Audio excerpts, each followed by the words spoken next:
अभी सारे बच्चे नहीं आएंगे?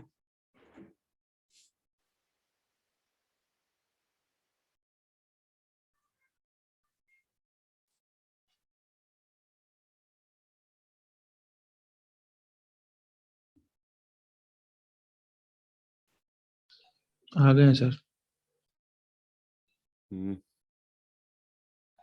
वीडियो आ गया।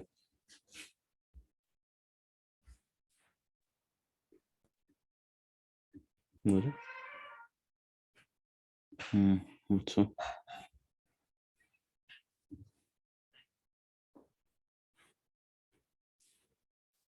क्या था होमवर्क है? अच्छा ये सर, था ना एक्सरसाइज 2। 232। हाँ सर। इसमें और भी सवाल दिए थे क्या पहले? ये कॉपी वाला में थे 2 सवाल। हाँ। 2 था। हाँ, एक ये था, इसके बाद। किसके बाद है? अच्छा, इंटीग्रेशन वाला। नंबर ऑफ 7 डिजिट नंबर्स क्या है? किसी ने किया क्या?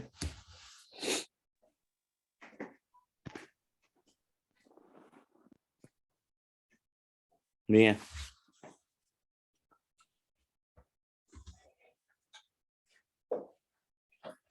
इसमें कह रहा है कि 7 डिजिट का नंबर है और sum of their digits is 59, ठीक है ना? तो 7 डिजिट्स का नंबर में अगर हमें सम 59 चाहिए, 6 7, तो क्या हम 4 को एज अ डिजिट यूज कर सकते हैं क्या इसमें? Can we use 4 as a digit या 1 एज अ डिजिट और 0 एज अ डिजिट? एनीवन?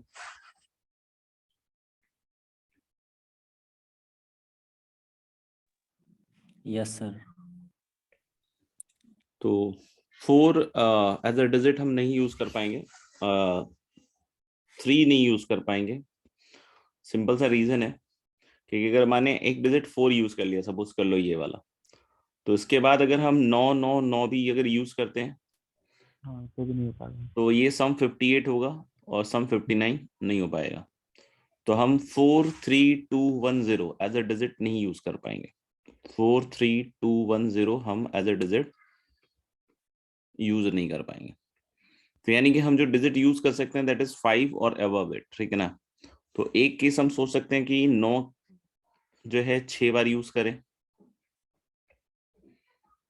और एक 5 यूज करें, so that the some is 59। तो सबसे पहले अगर सम 59 पहुंचना है तो कोई भी डिजिट्स यूज करके काम नहीं चल सकता। You will have to select the group of digits जिसका सम 59 होगा। तो पहले हम सेलेक्ट कर रहे हैं digits, just 7 digits such that कि their sum is 59। तो one of the probable way is this, arrange बाद में कर लेंगे इसको। उसके बाद क्या कर सकते हैं? उसके बाद हम लोग बोल सकते हैं कि इन्हीं में आपस में एक का ट्रांसफर कर सकते हैं, जैसे 5 9 यूज कर लिया, एक 8 यूज कर लिया, एक इधर शिफ्ट कर दिया 6 6 यूज यूज कर लिया, करिए। ठीक है ना? इसका अरेंजमेंट बाद में कर लेंगे, ठीक है? तो हम लोग बोलेंगे फिर और क्या कर सकते हैं, तो 7 एक 7 और, हो जाएगा। हाँ ट्रांसफर करेंगे तो 7 7। अगर कोई बोले सर फिर से एक और ट्रांसफर कर लो, तो पॉसिबल नहीं है, क्योंकि फिर 6 8 हो जाएगा जो कि इसके अरेंजमेंट में मिल ही जाएगा मेरे को। तो अब क्या कर सकते हैं कि अब 4 9 सोचते हैं 8 8 7। और एक हम इधर से उधर ट्रांसफर करते हैं, तो 8 8 7 हो जाएगा सर? हाँ सर। नहीं? हम्म। ठीक है। फिर हम लोग क्या कर सकते हैं, 4 डिजिट के साथ 9 तो यही होगा, 3 9 यूज कर लेते हैं और एक और 1 ट्रांसफर कर लेते हैं, तो 4 8 आ जाएंगे। फिर अब आप कुछ भी करते रहोगे तो इन्हीं में से कोई ना कोई आपका बन जाएगा, ठीक है? तो this is the selection of 7 digits जिसका सम कितना पहुंच रहा है, 59।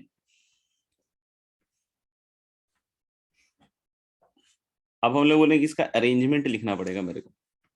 तो जब मैं इसके अरेंजमेंट को लिखूंगा तो ये दिख रहा है मुझे 7 factorial upon 6 factorial, that is 7। This is going to be 7 factorial upon 5 factorial, that is 21।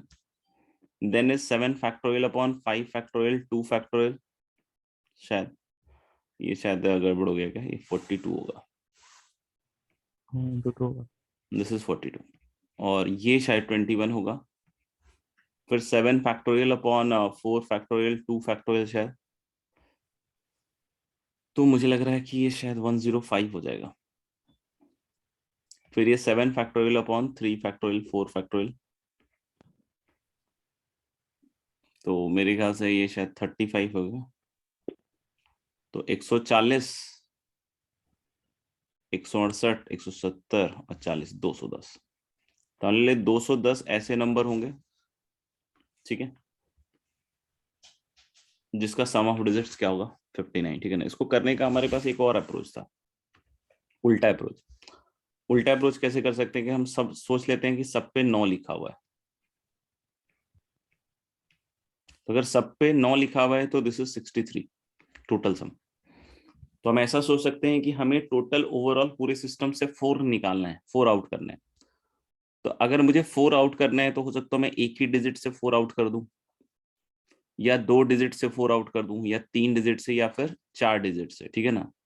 5 से नहीं कर सकता, ठीक है ना। सोचना क्यों? तो जैसे अगर मैंने एक डिजिट से अगर 4 आउट किया, तो जिसको भी मैंने आउट किया ना, जिससे भी 4 आउट किया, वो क्या बन जाएगा 5। Yes sir. 2 डिजिट से अगर मैंने 4 आउट किया, सपोज कर लो 2 डिजिट से 4, इसमें आपको तसल्ली हो जाएगी, कोई भी केस छूटेगा नहीं। तो 2 डिजिट से 4 आउट करने के मेरे पास 2 तरीके हैं, या तो मैं 2-2 आउट करूं, या 3-1 आउट करूं। कोई बोले 1-3 आउट करें, तो 3-1 ही है वो। तो 2-2 आउट करूंगा तो 7-7 वाला बनेगा, और 3-1 आउट करूंगा तो फिर हम लोग बोल सकते हैं 8 और 6 वाला बनेगा। तो 2 डिजिट से 4 आउट करने के बस यही 2 तरीके हैं। अब कोई बोले 3 डिजिट से 4 आउट कर दो सर, तो 2-1-1, एक डिजिट से 2, एक डिजिट से 1, एक डिजिट से 1 आउट कर दो, तो जिससे 2 आउट करोगे वो बन जाएगा आपका क्या 7, 7, और बाकी 8, दोनों क्या बन 8, जाएंगे 8. 8. फिर। और हम 4 डिजिट से अगर मतलब 4 आउट कर रहे हैं तो बस एक ही 1, तरीका 1, है, 1, 1 1. 1 1। तो यही देख लो, वो तरीके आ रहे हैं जो ऊपर लिखे हुए हैं। तो इसमें बस ये रहेगा कि हमको ये कंफर्म हो गया कि अब और कोई तरीका नहीं है। ऊपर वाले में हो सकता हो थोड़ा कंफ्यूजन हो जाए, तो ये तरीका बेस्ट है, और ऐसे सवाल भी आ चुके हैं जेईई मेन एडवांस में। अच्छा, अब हम बात कर रहे हैं कि 11 से डिविजिबिलिटी। तो देखो 7 डिजिट का नंबर है बेटा,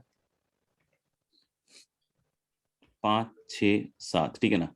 तो 11 से डिविजिबिलिटी का क्या होता है कि sum at odd place and sum at even place का जो डिफरेंस होना चाहिए।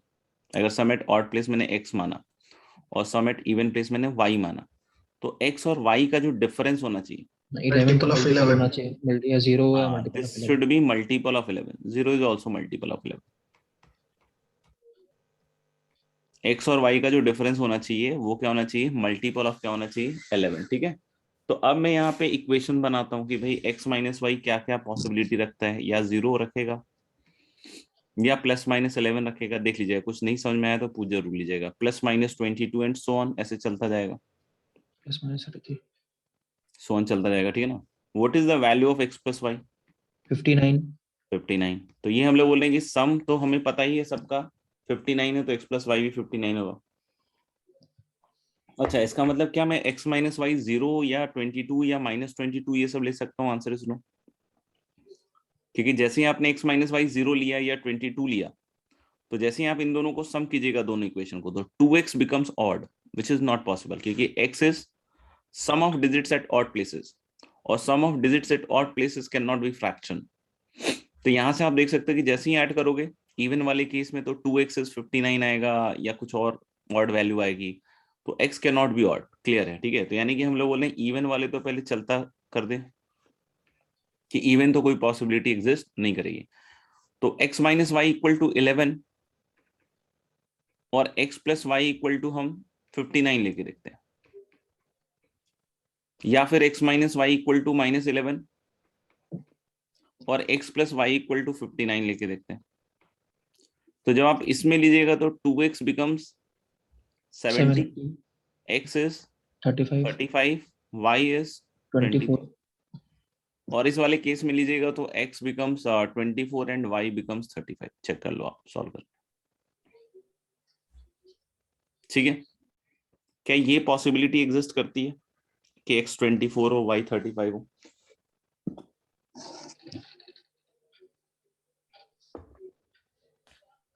नहीं, क्यों? क्योंकि ऑड नंबर प्रोसेस 4 और है। दे देना। मैक्सिमम 27 हो सकता है अगर 9 भी रख।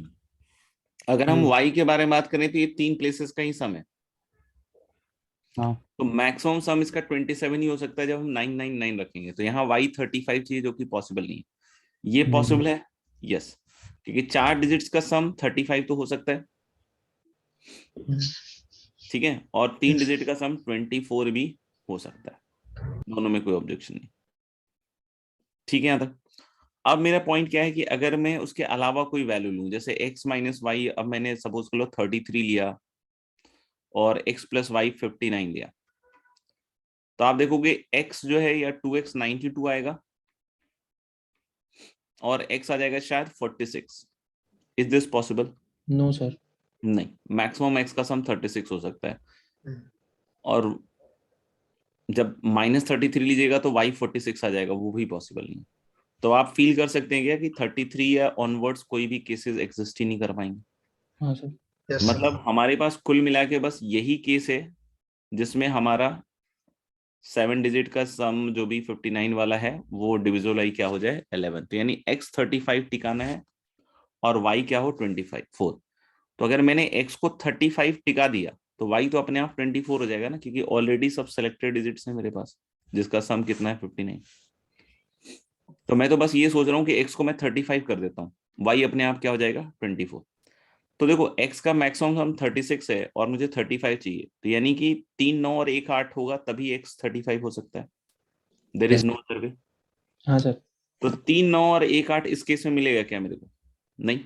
नहीं। तो हमारे इसमें कितने बनेंगे डिविजिबल 11? इस केस में 0। इस केस में मिल सकता है क्या? यस। 3 9 और 1 8 रख दो x वाले प्लेसेस पे और 996 y के लिए हो जाए, तो अपने आप देखो 24 भी हो गया वो। तो जब मैं 3 9 और 1 8 इन प्लेसेस पे रखकर अरेंज करूंगा, क्योंकि कहीं भी हो सकता है ना, तो this is 4 factorial upon 3 factorial multiplied by, अब 9 9 6 को बचे हुए प्लेसेस पे रखना है तो 3 फैक्टोरियल अपॉन 2 फैक्टोरियल। तो ये मुझे लग रहा है 12 आ गए। फिर इसमें क्या 3 9 और 1 8 वाला केस आ सकता है क्या? नो, है ही नहीं 8। नहीं। इस केस में हो सकता है, यस, 3 9 और 1 8 रख सकते हैं बिल्कुल। तो उसके लिए फिर से 4 फैक्टोरियल अपॉन 3 फैक्टोरियल, एक्स के लिए तो फिक्स ही है, Into और 3 9 factorial. 8 7 के लिए 3 फैक्टोरियल, तो यानी कि 24 हो गया है। इसमें कर सकते हैं, यस, 3 9 और 1 8, और बचे हुए प्लेसेस के लिए 3 8, तो मेरे ख्याल से वो तो एक ही तरीके से होगा। तो ये मेरे ख्याल से 4 हो गया। तो 24 4 28 2 30 10 40, यानी कि हम लोग बोलेंगे कि इसमें कितने ऐसे नंबर होंगे जो 11 से डिविजन होंगे? 40। लिखना हो तो लिख लीजिए फटाफट।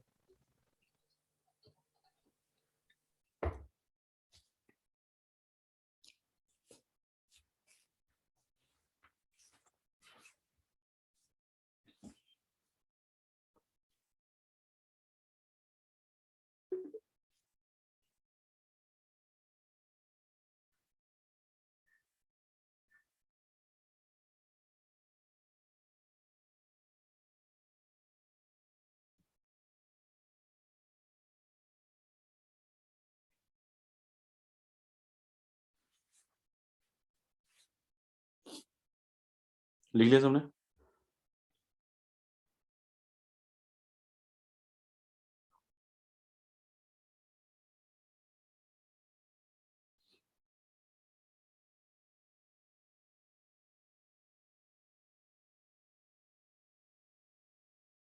बताओ भाई।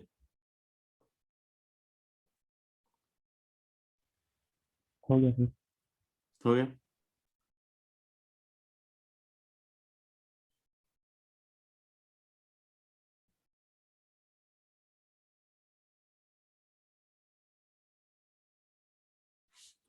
चलिए, मेरे ख्याल से सबने कर लिया है। अगले सवाल पे चलते हैं, इंटीग्रेशन वाले पे। How many 6 lettered word can be form from the letters of the word integration if each word has 3 vowels and 3 consonant? इसमें भी एक कंस्ट्रेंट डाल दिया है कि इंटीग्रेशन को तो हमें यूज करना ही है, लेकिन हर एक वर्ड में 3 वॉवेल और 3 कॉन्सोनेंट होना चाहिए। तो मुझे एट ए टाइम 3 वॉवेल और 3 कॉन्सोनेंट सेलेक्ट करने पड़ेंगे और उसके वर्ड्स बनाने पड़ेंगे। तो जब वॉवेल को सिलेक्ट करेंगे तो कॉन्सोनेंट के ऊपर कोई असर नहीं आ रहा होगा, जब कॉन्सोनेंट को सेलेक्ट करोगे तो वॉवेल के ऊपर कोई असर नहीं आ रहा होगा, इंडिपेंडेंट डायमेंशंस हैं एक्स एंड वाई। ठीक है, तो हालांकि वॉवेल वाला पहले देखते हैं कि कितने हैं। जैसे आई मुझे लग रहा है 2 है, ओ शायद एक ही है, ए शायद एक ही है, ई भी 1 है, एन शायद 2 है, टी शायद 2 है, जी 1 है और आर 1 है। तो 2 2 4 5 6 2 8 1 9 1 10 1 11 4 4 8 3 11। देख लो, तो पहले मैं 3 वॉवेल सेलेक्ट करता हूँ। ठीक है, तो 3 वॉवेल में क्या क्या पॉसिबिलिटी एग्जिस्ट करती है? क्या तीनों अलाइक वॉवेल ले सकता हूँ? नो, नहीं। No sir. हाँ ले सकते हैं। 2 अलाइक और 1 डिफरेंट, एक केस। ठीक है, या फिर ऑल डिफरेंट। एक अलाइक 2 डिफरेंट मत बोलना, वो ऑल डिफरेंट का केस हो जाएगा। ठीक है ना, ये 1 अलाइक का कोई मतलब नहीं होता है। तो 2 अलाइक लेने के लिए एक ही ग्रुप है, तो 1C1, और 1 डिफरेंट के लिए 3 ग्रुप है, 3C1। फिर इस केस में अगर आप देखोगे ऑल डिफरेंट में तो 4 ग्रुप्स हैं, और 4 में से कोई भी 3 ग्रुप पकड़ लो, क्योंकि हमें कितने सेलेक्ट करने हैं? हमें सिर्फ 3 ही वॉवल सेलेक्ट करने हैं। ठीक है, इसका कोई अरेंजमेंट पूछता है मेरे से, तो अरेंजमेंट भी मैं इजीली बतला सकता हूँ। जरूरत पड़ेगी कि नहीं पड़ेगी वो एक अलग बात है, बट इसका अरेंजमेंट कितना होगा? 1C1 into 3C1 into 3 factorial upon 2 factorial. तो मुझे लग रहा है कि this is going to be 9, और 4C3 इंटू 3 फैक्टोरियल मतलब 24। ये तो 3 वॉवेल का हमने सिलेक्शन कर डाला इस वाले में। ऐसे ही अगर हम 3 कॉन्सोनेंट के लिए सोचें, ठीक है, तो 3 कॉन्सोनेंट के लिए आप देख सकते हो कि 2 अलाइक वाले तो 2 है ना शायद, हाँ, तो इसमें भी वही होगा, 2 अलाइक और 1 डिफरेंट। तो सबसे पहले 2 अलाइक के लिए 2 ग्रुप है, तो 2C1, और एक रिजेक्ट हो जाएगा तो फिर से 3C1। और इसका अरेंजमेंट लिखना चाहूँ तो 2C1 3C1 into 3 factorial upon 2 factorial, तो ये शायद 18 हो गया। और फिर एक केस आएगा ऑल डिफरेंट का। ऑल डिफरेंट का केस क्या आएगा? 4C3, 4 ग्रुप प्रोवाइडर है, और 4C3 इंटू 3 फैक्टोरियल, तीनों डिफरेंट है, तो फिर से ये 24। ठीक है, यानी कि हमें अगर एट ए टाइम 6 लेटर का वर्ड बनाना है, 3 कॉन्सोनेंट 3 वॉवल्स, तो यहाँ पे हमारे को 4 केसेस दिख रहे हैं। बोलोगे सर कैसे 4 केसेस आपको दिख रहे हैं? तो एक केस हो सकता है कि इसका मतलब कॉन्सोनेंट में, वॉवेल में 2 अलाइक 1 डिफरेंट हो, और कॉन्सोनेंट में भी 2 अलाइक 1 डिफरेंट हो। या फिर कॉन्सोनेंट में तो 2 अलाइक 1 डिफरेंट है, और वॉवेल में तीनों डिफरेंट हो। या फिर कॉन्सोनेंट में ऑल डिफरेंट है, और वॉवेल में 2 अलाइक 1 डिफरेंट है। या फिर वॉवेल में भी ऑल डिफरेंट है। ये 4 केस बने।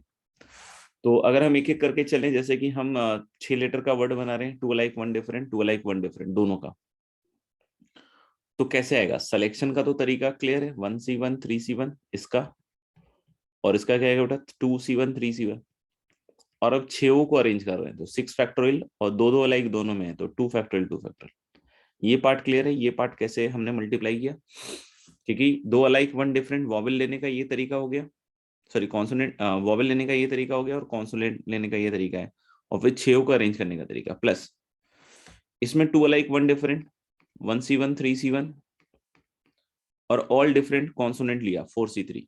ठीक है, और क्या आएगा इसका अरेंजमेंट? फिर से 6 फैक्टोरियल अपॉन 2 फैक्टोरियल। अब बोलोगे सिर्फ 2 फैक्टोरियल क्यों? क्योंकि इधर तो ऑल डिफरेंट है, उधर 2 अलाइक था बस। फिर अब इसका ऑल डिफरेंट पकड़ के इसका 2 अलाइक वाला कर लेते हैं, तो 4C3 2C1 3C1, and then is going to be 6 factorial upon 2 factorial, क्योंकि इसमें अब 2 अलाइक है। और लास्ट क्या आएगा? दोनों का 4C3, और अब 6 के 6 डिफरेंट है, तो 6 फैक्टोरियल। अब इसको जोड़ना पड़ेगा। नहीं तो एक तरीका तो हम लोग कह सकते हैं कि यही है जो लिखा है मैंने। Is there any other way? Answer is yes. सुनना ध्यान से। ये किसने किया भाई? सर हाँ, ये 2C1 हुआ ना, अब 2C3 लिखते हैं गलती से। कहाँ पे लिख दिया 2C3? यहाँ पे यस सर। ये 2C1 होगा, बिल्कुल होगा। ठीक है, दूसरा मेथड हम लोग यहाँ से क्या सोच सकते हैं कि देखो मेरे को क्या है, एट ए टाइम तो 6 ही अरेंज करना है, और इनमें से 3 प्लेसेस पे कौन होंगे, कॉन्सोनेंट्स, और 3 पे क्या होंगे, वॉवल्स। तो मैं क्या कह रहा हूँ कि 6 में से 3 प्लेसेस सेलेक्ट कर लिया मैंने 63 से, और वहां 3 वॉवल्स को अरेंज कर दिया या 3 कॉन्सोनेंट को अरेंज कर दिया, जो भी तुम्हें समझ में। तो मैंने सबसे पहले 6 में से 3 प्लेसेस रख ले लिया, सेलेक्ट कर लिया, और वहां पे तीनों पे मैं क्या कर रहा हूँ कि वॉवेल अरेंज कर रहा हूँ। तो देखो वॉवेल को अरेंज करने का तो यही तरीका है 33। ठीक है, अगर कोई बोले 3 वॉवेल लेके उसको अरेंज करके बतलाओ कितने तरीके, तो यही आंसर होगा। इंटीग्रेशन से 3 वॉवेल लेकर उसको अरेंज करके दिखाओ, तो what would be your answer, 33, क्योंकि 33। Yes ma'am.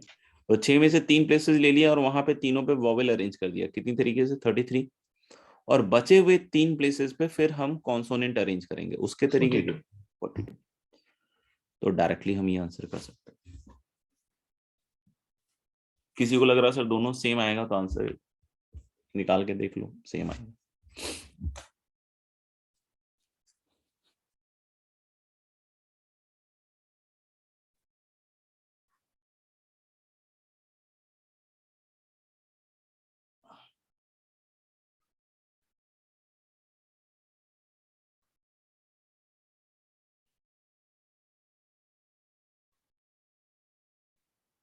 ठीक है, अब मेरे ख्याल से एक्सरसाइज 2 था ना शायद, तो हाँ सर। एक्सरसाइज 2 में बतला दीजिए आप लोगों को 14 से 32 में कुछ पूछना हो पहले बतला दीजिए, सो दैट कि हम लोग डायरेक्ट उसका डिस्कशन स्टार्ट कर लें। एक्सरसाइज 2 पहले जो भी प्रॉब्लम्स है 14 to 32 में, तो वो लिस्ट करा दीजिए। तो 23। तो एक तो आया है 23, 27, एक आया है 27, 17। 70।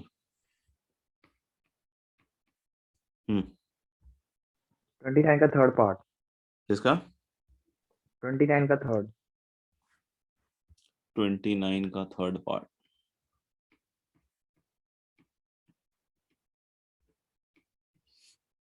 और कोई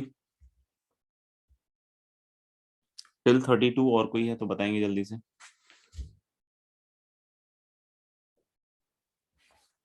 देख लो भाई जल्दी से फटाफट, नहीं तो फिर डिस्कशन पे आ जाएंगे। तो एज्यूम कि अब इससे ज्यादा और कोई सवाल नहीं है, ठीक है। तो 17 ने बोला, in how many ways a team of 6 horses can be selected out of a stud of 16 so that there shall be always 3 out of A B C A dash B dash C dash, ठीक है ना, but never A dash, मतलब A dash साथ में नहीं आएगा, B B dash भी साथ में नहीं आएगा, C C dash भी साथ में नहीं आएगा, ठीक है। लेकिन इनमें से 3 तो होने ही चाहिए। कितने होने चाहिए इनमें से? 3। देखो 3 में अगर कोई सोचता है कि नहीं सर मैं तो 3 में ये 3 ले लेता हूं, तो ये तो पॉसिबल ही नहीं है, क्योंकि ए डैश और बी साथ में आ गया, तो ये साथ में तो नहीं आ सकता था 3 के लिए, ठीक है। तो यानी कि इसका बहुत ऑब्वियस मतलब है कि इन दोनों में से दोनों नहीं आ सकते, इन दोनों में से भी दोनों नहीं आ सकते, इन दोनों से भी दोनों नहीं आ सकते, लेकिन हर एक से एक जरूर आएगा, क्योंकि टोटल 3 सेलेक्ट करना। तो बिल्कुल ऑब्वियस है फिर कि इसमें से हमें एक सेलेक्ट करना है 2C1, इसमें से एक सेलेक्ट करना है 2C1, और इसमें से एक सेलेक्ट करना है 2C1। तो आप देख सकते हो कि टोटल 3 आ गए इनमें से, और ए डैश साथ में नहीं आया, बी बी डैश साथ में नहीं आया, सी सी डैश साथ में नहीं आया। तो टोटल 6 तो मैंने सेलेक्ट कर लिए। अब कितने सेलेक्ट करने हैं मुझे? सॉरी 3 सेलेक्ट कर लिया, मुझे 3 और हॉर्सेस सेलेक्ट करने, और 16 का ग्रुप था, तो 6 तो यही हो गए। तो अब ग्रुप कितने का बच गया? 10, क्योंकि 6 इधर निकल गए। तो अब हम बोल सकते हैं क्या कि इसमें से 3 ही सेलेक्ट करना है मुझे, तो the answer will be simply 10C3। तो ये तो आपका हो गया 17। 17 के बाद नेक्स्ट वाज 23rd। 23rd में बोल रहा है find the number of ways in which 2 squares can be selected from 8x8 square chess board, ठीक है ना। ओके, तो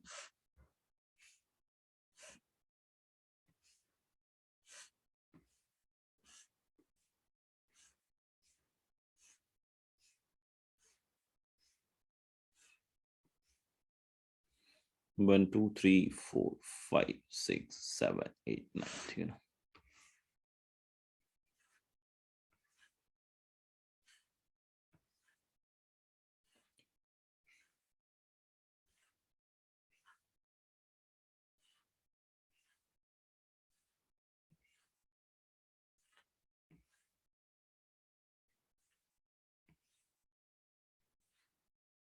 तो मेरे ख्याल से देख लो आप, ये 8x8 का चेस बोर्ड बन गया आपका। अब इसमें से हमें कितने स्क्वायर सेलेक्ट करने हैं, इट इज गिवन। हमें इसमें से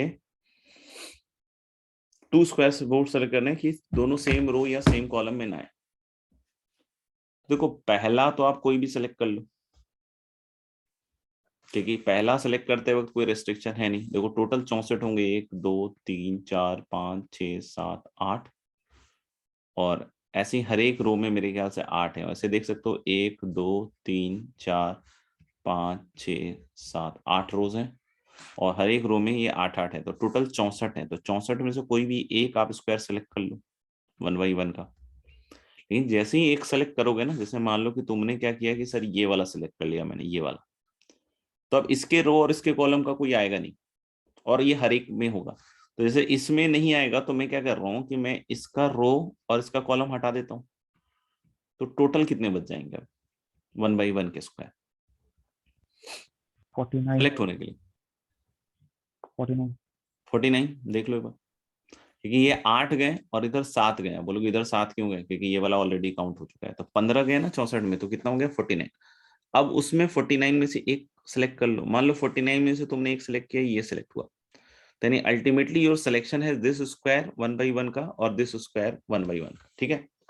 लेकिन इसमें रिपीटिशन होगा। ये हो सकता हो 64C1 में आपने पहली बार में ये सिलेक्ट कर लिया हो, और फिर आपने इसके अलोंग का रो और कॉलम हटाया हो, और बचे हुए 49 में सेलेक्ट किया हो, तो एक कॉम्बिनेशन में तो ये फिर से आएगा ना। यानी यही कॉम्बिनेशन इस पूरे प्रोसेस में कितनी बार आया होगा, 2 बार। तो यानी कि हर एक के साथ अगर 2 बार आया है, तो यानी कि this should be divided by 2।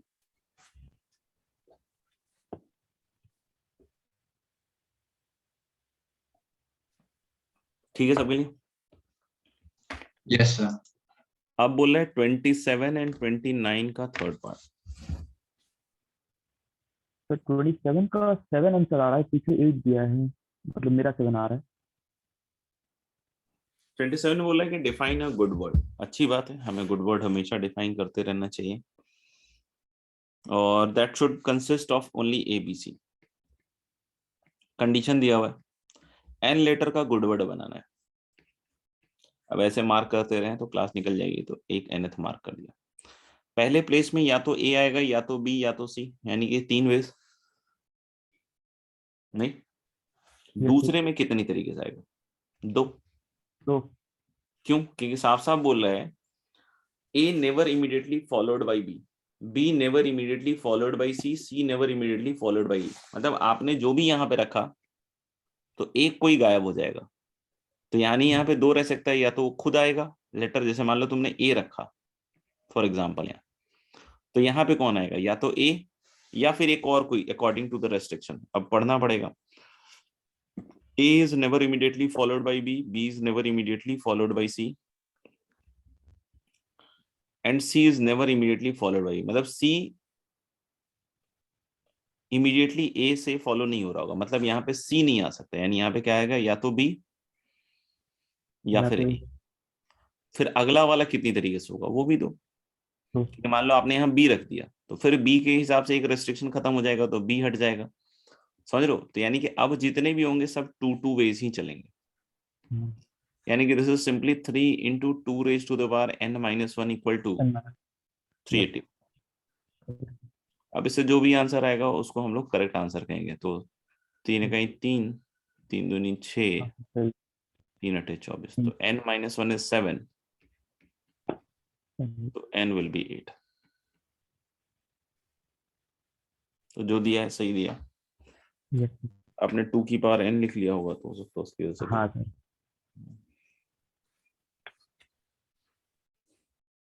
29 का third part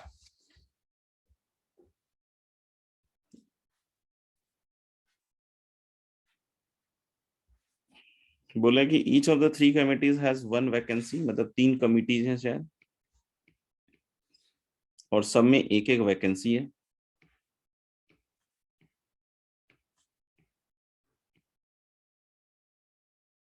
two field from 6 people, मतलब 6 लोग हैं जिससे हमें ये भरना है।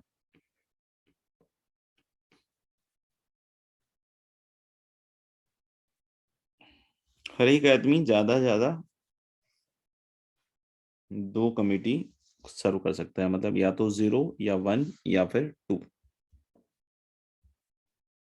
तो देखो हो सकता हो कि अगर डिफरेंट लोगों से कमिटी सर्व हो रही हो, राइट, तब तो सिंपल है कि 6 में से 3 लोग सेलेक्ट कर लें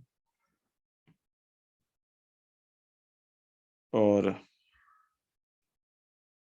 उनको आपस में अरेंज भी तो कर सकते हैं ना। 6 में से अगर राम श्याम घनश्याम सेलेक्ट किया मैंने, तो हो सकता है राम को कमिटी 1 में डाल दिया, श्याम को कमिटी 2 में और घनश्याम को 3 में, या फिर उसका ऑर्डर भी पॉसिबल है, ठीक है ना। अब ऐसा हो सकता है कि 2 ही लोग कमिटी सर्व कर रहे हो, तो 6C2 राम और श्याम ही मान लो 2 सेलेक्ट कर लिया अपन ने, तो एक बंदे को 2 कमिटी सर्व करनी पड़ेगी ना। तो वो बंदा जो 2 सर्व कर रहा होगा, तो उसके लिए C1 C2 का ऑप्शन होगा, या C1 C3 का होगा, या C2 C3 का होगा। तो मेरे ख्याल से वो 3 तरीके से हो रहा होगा, और बचे हुए के पास तो एक ही ऑप्शन होगा ना दोस्त। और फिर ऐसा हो सकता है कि एक ही बंदा ही सारे कमिटीज को सर्व कर रहा हो, तो 6C1। देख लो, चेक कर लो, शायद यही आना चाहिए मेरे ख्याल से, तो कॉमन सेंस तो मेरा यही कहता है। बताओ भाई, 6C3 20 हो गया, तो 120, 15×3 = 45 और +6 171 है क्या इसका आंसर? बताओ भाई देख के।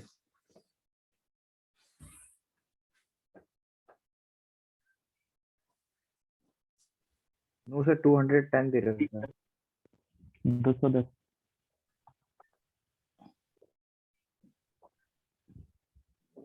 किया तो सही है ना मैंने, 6 में से 3 लोग ले लिए अपन ने। 6C3 20 होता होगा ना। हाँ 20 होता है।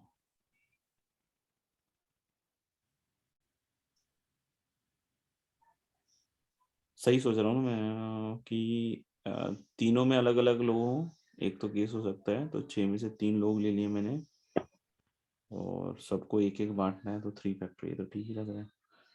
6 में से 2 लोग ले लिए मैंने, अब नहीं, और एक बंदे को 2 कमिटी पकड़ाएंगे और एक को बची हुई कमिटी पकड़ाएंगे, तो 3 ही लग रहा है। एक बंदे को पकड़ के तीनों कमिटी में कर दिया।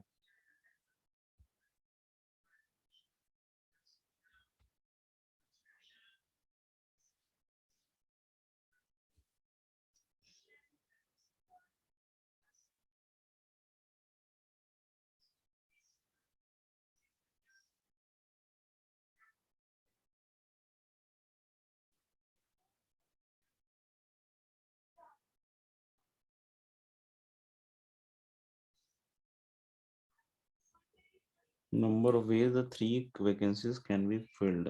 Each person can serve at most 1 committee. There is a restriction on the number of committees.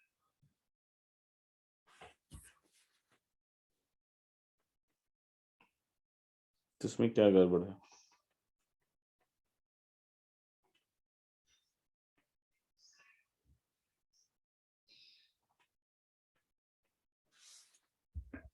पता नहीं यार, लग तो सही रहा है।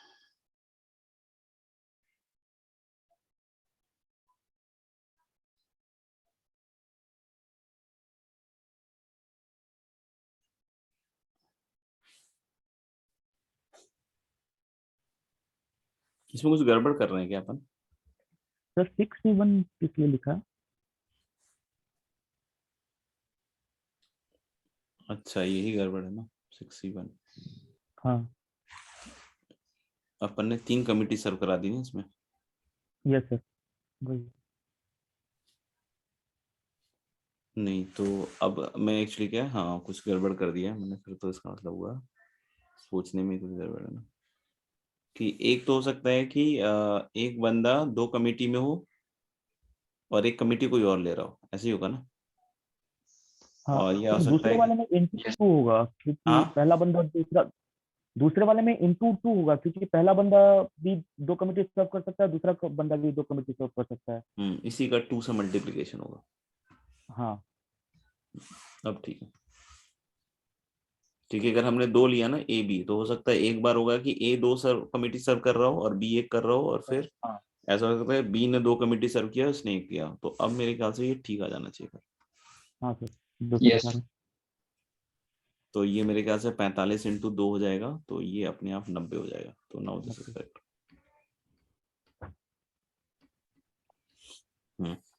ठीक है।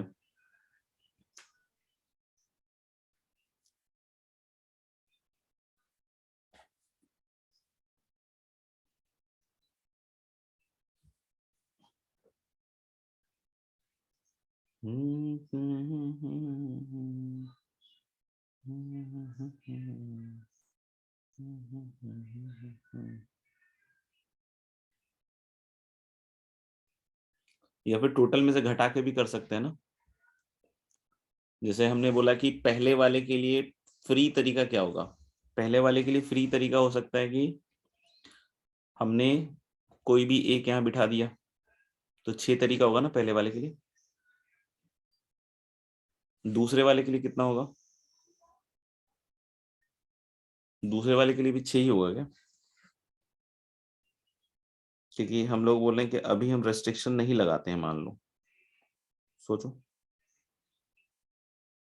अगर रेस्ट्रिक्शन नहीं लगाते हैं तो कोई भी जा सकता है ना वहां पे, और तीसरे वाले में भी कोई रेस्ट्रिक्शन नहीं लगाया, कोई भी जा सकता है। तो इसमें माइनस कौन सा करेंगे? इनवैलिड।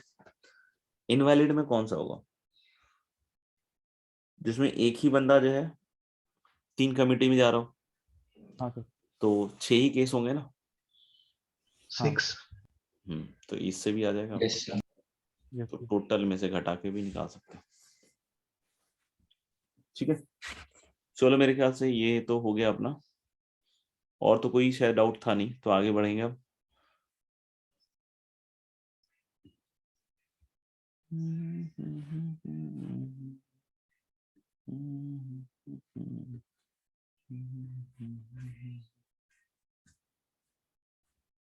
तो मेरे ख्याल से लास्ट क्लास में हम लोगों ने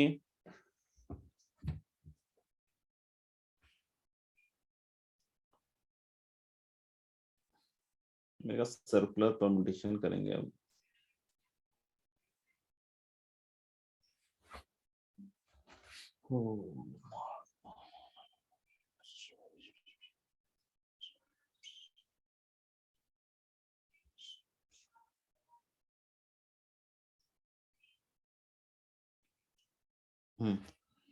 चलिए, अब नेक्स्ट है सर्कुलर परम्यूटेशन।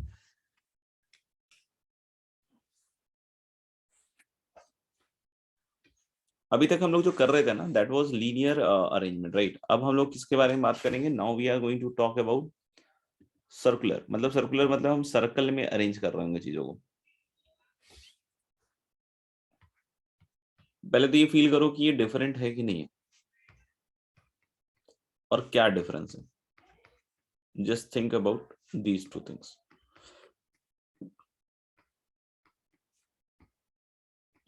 क्या कोई बतला सकता है क्या डिफरेंस होता होगा लीनियर और सर्कुलर में? अब ये नहीं, इसके अलावा कि सर वो लाइन में होता है, ये सर्कल में होता है। इसके अलावा any arrangement difference you can feel. फिर तो वैसे ही बोल सकते हैं कि लीनियर एल से स्टार्ट होता है, सर्कुलर सी से। और गैप सर किसी पर्टिकुलर के उसमें मतलब अरेंजमेंट बार बार अलग अलग लोग बैठ सकते हैं आमने सामने, तो उस टाइप। इसका क्या मतलब निकला?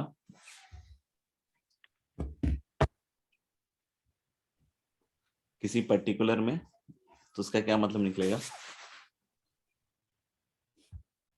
मोर फंडामेंटल, जो हम स्टार्टिंग एंड एंडिंग डिसाइडेड नहीं। That's a great point. मतलब मेरे ख्याल से सबको घर पे बैठ के ताली बजाना चाहिए, खैनी नहीं ठोकना चाहिए, ताली बजाना चाहिए इस बच्चे के लिए। लीनियर में वी ऑलवेज कैन टेल कि this is the first, this is the last. सोच के देखो, मान लो कि आप 10 लोगों को लाइन में खड़ा कर लो, ठीक है ना। और अगर 10 लोगों को आपने लाइन में खड़ा किया, सोचो थोड़ी देर के लिए, तो आप किधर से भी पकड़ लो, तो आप एक तो बता सकते हो ना, this is the first, this is the last. हाँ, है ना। Just think and observe. Feel कर पा रहे हैं क्या? हाँ सर। अब मैंने सबको मान लो सर्कल में लगा दिया, और अब मैं तुमसे पूछ रहा हूं, बताओ बेटा इसमें फर्स्ट कौन है? बता पाओगे क्या? या लास्ट जिसको मान लेंगे वही फर्स्ट। जिसको हम मान लेंगे ना, लेकिन मान लो कि हमें मानने वाने का कोई ऑप्शन नहीं है, तो क्या हम बतला सकते हैं क्या कि कोई फर्स्ट है क्या इसमें? नहीं सर। नहीं सर। तो नहीं बतला पाएंगे कि कौन फर्स्ट है कौन लास्ट है। तो ग्रेडिंग सिस्टम भी ऐसा ही होना चाहिए ना, पता ही नहीं चलना चाहिए, ठीक है ना। और over a long period of time भी जिंदगी में ऐसे ही रहता है कि हमें लगता है कि वो आगे है वो पीछे है, लेकिन अगर हम उसको सर्कुलर सोचे ना तो हमें नहीं पता कि कौन पीछे है कौन आगे है, ठीक है। तो कोई दिक्कत नहीं है। हाँ, लेकिन किसी सर्कल का कोई पार्ट ले लें तो फिर ऐसा लगेगा कि हाँ यार ये आगे वो पीछे है, ठीक है। बट मतलब सर्कल का पार्ट ले लें, पूरा सर्कल की बात करेंगे ना, जब हम पूरे सर्कल को ऑब्जर्व कर रहे होंगे तो नहीं बोल सकते। लेकिन मान लो सर्कल को मैंने बीच से काट दिया और वहां पे 4-5 बीच से, मतलब थोड़ा ऊपर से भी काट सकते हो, नीचे से भी काट सकते हो, और सिर्फ उस पोर्शन की बात कर रहे हैं कि इसमें जैसे मान लो तो अकेला भी रह कर, कहाँ गया रे, हाँ ऐसा, ठीक है, ये सर्कल है। अब मान लो कि हम लोगों ने 5 लोग यहाँ टिका दिए हैं कि भैया एक यहाँ खड़ा रहेगा, एक यहाँ, ऐसे करके और भी लोग ले लो। अबे भैया, ऐसे करके मैंने कुछ लोग लगा दिए, ठीक है ना यहाँ पे। अब पूरे सर्कल में मैं बोल रहा हूँ कि भाई कौन कहाँ है या कौन फर्स्ट है कौन सेकंड, तो नहीं बतला सकते हैं, कभी नहीं बतला सकते। फिर भी अगर कोई लगता है कि नहीं सर मैं बतला सकता हूँ, चरण किधर है प्रभु। लेकिन मान लो कि मैंने इसको यहाँ से काट दिया एक बार और मैं ऊपर वाले पार्ट को डिस्कस कर रहा हूँ, तो फिर से मैं बता सकता हूँ ना कौन आगे है कौन पीछे, हाँ या ना? नहीं बता सकता, सिर्फ ऊपर वाले पोर्शन में देखो, डिस्कस करो। तो मैं जब इधर से देखूंगा तो फिर मुझे लगेगा कि अच्छा ये, अगर हम इधर से काउंटिंग चालू करेंगे तो ये पहला दिखेगा, दूसरा, तीसरा, चौथा, ये दिख जाएगा। यानी कि हम पूरे सर्कल की जब बात करेंगे तभी ये चीज लागू हो पाएगी, हाँ या ना? नहीं समझ में? तो ये सब चीजें ही एक्चुअली प्ले करेंगी जब आप सर्कुलर वे में अरेंज करोगे ना, तो हमेशा ये वाली चीजें आपको परेशान करेंगे। अब कुछ बच्चे क्या करते हैं, इसमें सोचते हैं कि रट्टा मार लेंगे, जब ये होगा तो ऐसा कर लेंगे, वो होगा तो ऐसा कर लेंगे, और जेई ने मान लो कि कुछ ऐसा कर दिया कि फिर आपका वहां रट्टा फेल हो गया, तो फिर आप गए। तो ये सबसे फंडामेंटल डिफरेंस है between linear and circular permutation, और जिसकी वजह से लोग सर्कुलर में बहुत ज्यादा घबराते हैं कि यार ये कैसे हो रहा है, ये नहीं कर रहा। तो यानी आप हमेशा याद रखिएगा, जब पूरे सर्कल की बात होगी तभी हम निकल। मान लो इस सर्कल में भी, मान लो मैंने सीट्स रख दी, सपोज एक और केस लेता हूं मैं, इन सर्कल में भी मैंने सीट्स रख दी नंबर करके कि ये पहली सीट है, ये दूसरी है, ये तीसरी है, चौथी है, नंबर लिख दिया हर एक सीट पे, ठीक है। तो क्या ये फिर से वो सर्कुलर वाली बात हुई क्या? नहीं। No sir. क्योंकि No. अब तो मुझे पता है ना कि एक नंबर कौन है, 2 नंबर कौन है, 3 नंबर कौन है, आइडेंटिफाई कर सकता हूं मैं। यानी फिर से ये सर्कुलर नहीं हुआ, फिर से वो क्या हुआ बताओ आप? एक तरह से लीनियर ही लीनियर। हो, हाँ एक तरह से लीनियर। लीनियर ही हो गया Yes. अरेंजमेंट के पॉइंट ऑफ व्यू से। तो ये सब बड़ी चीजें हैं, ठीक है ना। बच्चे क्या है, फॉर्मूला रट्टा मार के काम करने की कोशिश करते हैं, ठीक है। और जो पहली बार कहीं नॉर्मल जगह से पढ़ते हैं तो उनको ऐसे ही लगता है कि अच्छा इसमें ये कर लेंगे, उसमें वो कर लेंगे। लेकिन ये सबसे बड़ा डिफरेंस है जो हमेशा फील करना आप सर्कुलर और लीनियर में, ठीक है। तो कभी परेशान हो तो समझ लेना, या कोई लग रहा हो आगे चल रहा हो, कोई ऐसा हो रहा है, तो समझ लेना सब सर्कुलर है, गोल है, सब ऐसे ही चलता रहेगा, ठीक है। कोई आगे नहीं है आपसे। नहीं, अब सोचो ना भाई कि यहाँ पे कोई बंदा खड़ा है, तुमको फॉर द टाइमिंग यहाँ दिख रहा है वो, तो तुमको लगेगा क्या कि ये तो आगे है। लेकिन आप ऐसे गोलाई में सोचोगे तो हो सकता हो कि तुम ही उसके आगे हो, ठीक है। तो इसलिए डिमोटिवेट नहीं होते हैं। अच्छा, अब हम मेन मुद्दे की बात पे आ जाते हैं, ठीक है। कि मान लो कि हमें 4 लोगों को अरेंज करना है इन सर्कल, सर्कुलर वे में अरेंज करना है, ठीक है। जैसे मैं लिखता हूँ कुछ, ठीक है, और फिर आप सोच के देखना, ठीक है। पहले मैं लिख देता हूँ।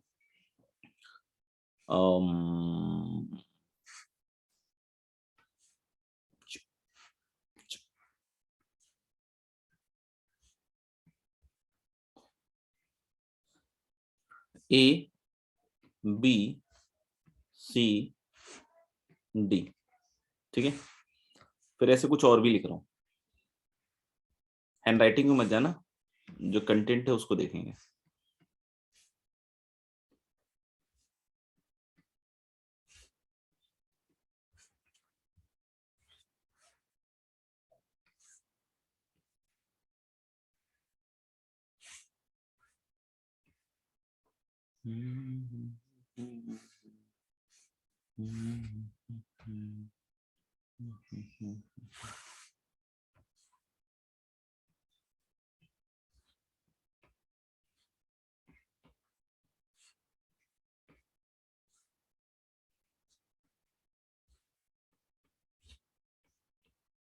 जरा इन चारों को एक बार ध्यान से देखना और मेरे को बतलाना है कि क्या लग रहा है आप लोगों को देख के।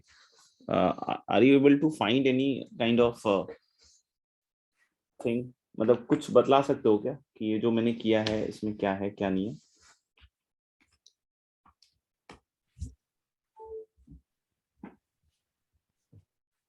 Clockwise rotation. यस एबीसीडी को बिठाने फर्स्ट को सेकंड ABC थर्ड में तो क्लॉकवाइज रोटेशन कर दिया एक वो, और बाकी आखिरी वाला अलग है। एक मिनट, इसमें से थोड़ा मैंने गड़बड़ कर दिया।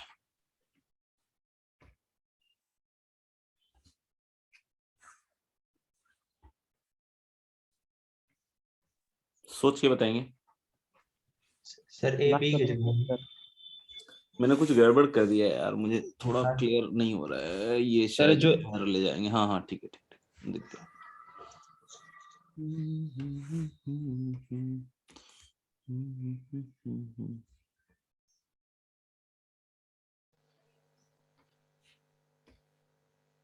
ठीक है, हाँ अब बताओ। सर क्लॉकवाइज रोटेशन है। हाँ, अब इस तरह के वर्ड्स का यूज मेरे को ज्यादा समझ में नहीं आता है। मेरे को तो एकदम लेमन लैंग्वेज में बताओ कि ये चारों अरेंजमेंट देख के क्या लग रहा है। मुझे क्लॉक के बारे में नहीं पता है, वाइज तो मैं अपने आप को कितना मानूं मुझे नहीं एक पता। का पोजीशन चेंज हो रहा है, हाँ, एक का स्टार्टिंग पोजीशन चेंज हो रहा स्टार्टिंग पोजीशन कौन सा है? है, ए से स्टार्ट कर। सर्कल में स्टार्टिंग पोजीशन आप डिफाइन कर देते हो, इतना देर बताने का तो फिर कोई मतलब ही नहीं निकला। टाइम वेस्ट हो गया था। सारे सेम ही। हाँ सर ये चारों अरेंजमेंट सेम है। हाँ, ये बड़ा अच्छा लगा सुन के, मतलब शायद कुछ बच्चे इससे रिलेट कर पाए। They are not 4 different arrangement, they are same. Yes देख लो एक बार, खुद से फील कर लो कि कुछ भी आप बतला नहीं सकते ना, कौन सा पहला है, कौन सा दूसरा है, कौन सा तीसरा है, कौन सा चौथा है। तो आप तो ऐसे देखो ना, ए बी सी डी ऐसे, मतलब चार ऐसे मान लो, यहाँ एक ए फिर बी एक फिर सी और फिर डी। ठीक है, तो आप इसको इधर, ठीक है ना, ये चलते चलते थोड़ा सा इधर चला गया, ये आगे चला गया, ये पीछे आ गया, ये पीछे आ गया, तो कोई अरेंजमेंट में चेंज नहीं है ना। अरेंजमेंट में सोचो पहले ओवरऑल, ठीक है ना। आपको बोले सर उसको चला सर, वो थक गया, work done by the person हुआ सर। अरे वर्क डन नहीं पूछ रहे भाई, पूछ रहे अरेंजमेंट में कोई चेंज हुआ क्या? नहीं सर। अरेंजमेंट में कोई चेंज हुआ नहीं, समझ में आया पूछ लेना, नहीं तो फिर क्या है, फिर वही है, रेक्टिफिकेशन ही करना पड़ेगा। तो बहुत फंडामेंटल चीजें बतला रहा हूँ, दर्द हो सकता है लेकिन समझ लोगे तो दर्द कम हो जाएगा। तो आप देख लो, अगर 5 लोग होते हैं तो ऐसे कर करके मैं 5 लिख देता तो भी सब सेम ही होते। हाँ सर रोटेट कर करके मैं 5 लिख देता फिर भी सब सेम होते। n लिख देता, n लोग होते तो n टाइम्स लिख देता और वो सब अरेंजमेंट क्या होते हैं, एक ही होते। लेकिन अगर हम लीनियर के हिसाब सोचें, यानी कि मान लो कि मैंने अपना रेफरेंस पॉइंट कहीं सेट कर दिया, ठीक है ना। मान लो अगर किसी ने, जैसे कि अभी बच्चे ए पे बड़ा जल्दी रेफरेंस पॉइंट सेट कर रहे हैं, तो मैंने ए पे ही रेफरेंस पॉइंट को सेट कर दिया, ठीक है बेटा। तो ए से प्रभावित लग रहे हैं बच्चे काफी। Yes sir. नहीं, तो अगर मैंने रेफरेंस पॉइंट ए पे सेट कर दिया, मतलब आप देखोगे तो ये टॉप मोस्ट पॉइंट को, तो ये 4 लीनियर में तो 4 अलग अलग अरेंजमेंट होते हैं, हाँ ये ना। Yes sir. लेकिन अभी मैं सर्कुलर वे में देख रहा हूं तो ये सब सेम है।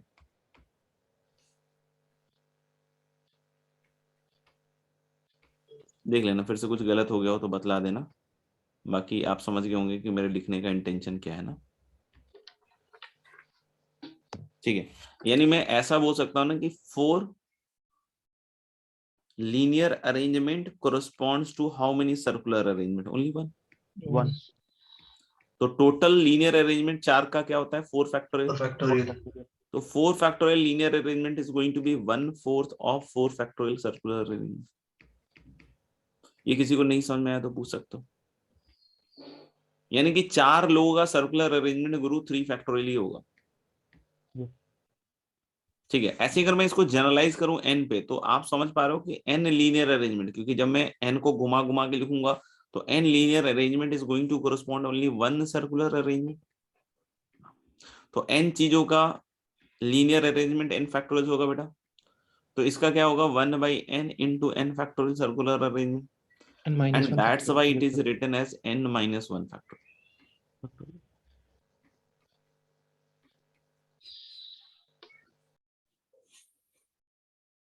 देख लो,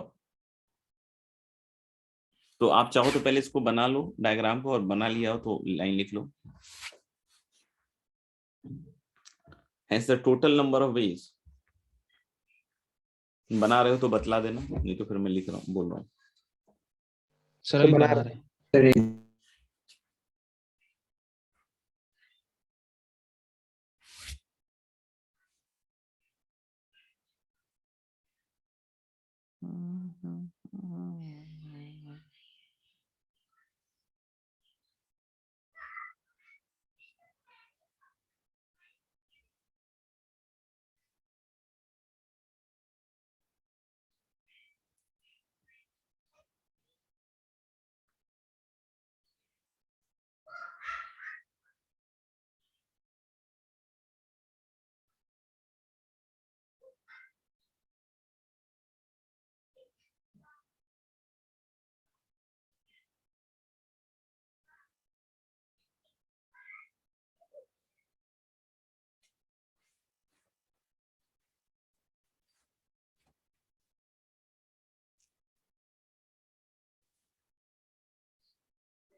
हो गया.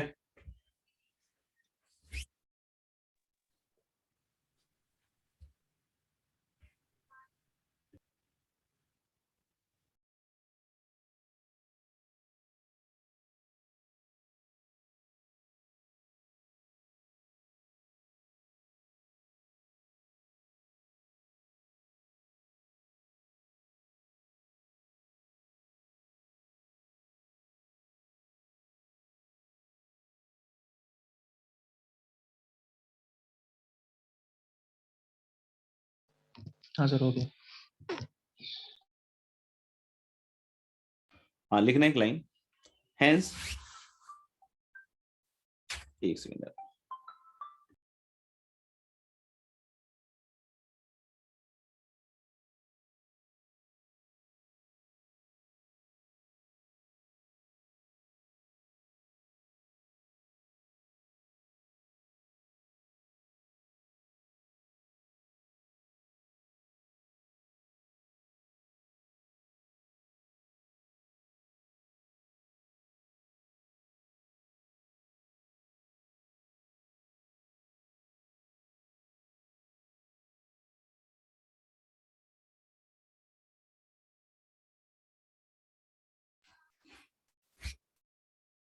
लेना hence the number of ways, hence the number of ways in which, hence the number of ways in which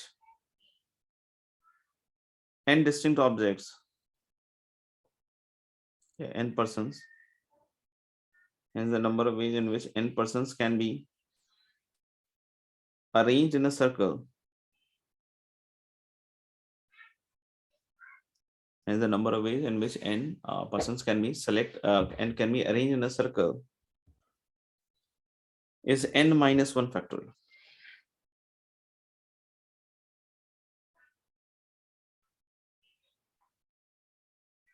is n minus 1 factorial. तो n चीजों का अगर हम सर्कुलर अरेंजमेंट की बात करेंगे, n पर्सन्स की, तो n माइनस 1 फैक्टोरियल, ठीक है ना. अब लेकिन मान लो कि कोई बोलता है n में से r का ही अरेंजमेंट करना, ठीक है ना. आगे total number of veg, total number of ways in which n persons can be arranged in a circle, total number of ways in which n persons can be arranged in a circle, total number of ways in which, total number of ways in which n persons can be arranged in a circle taken r at a time, total number of ways in which n persons can be arrange in circle taken r at a time. बताओ इसके लिए क्या करें? NCR into R minus 1 factorial। हाँ, तो इसमें मैंने पहले बतला रखा है और बार बार बतला रखा है कि सबसे पहली चीज क्या होगी, आपको सेलेक्ट कर लेना है। तो एनसीआर से सेलेक्ट कर लिया और कोई कंफ्यूजन ही नहीं होगा इन सब चीजों में। और फिर उसको अरेंज कर दिया कितनी तरीके से बच्चे, सर्कल में r माइनस 1 फैक्टोरियल। तो this is NCR into r minus 1 factorial.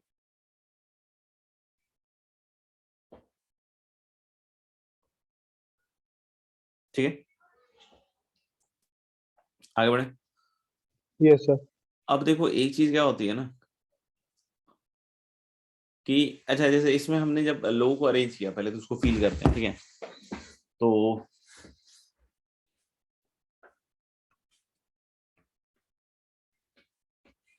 ये जो मैंने अभी 3 फैक्टोरियल आंसर किया था ना, 4 चीजों के सर्कुलर अरेंजमेंट का, ठीक है। तो मुझे बस आप इसमें ये बतलाओ कि ये जो मैं 2 अरेंजमेंट्स लिख रहा हूं, क्या इसको हमने 2 डिफरेंट माना है उसमें या सेम माना है?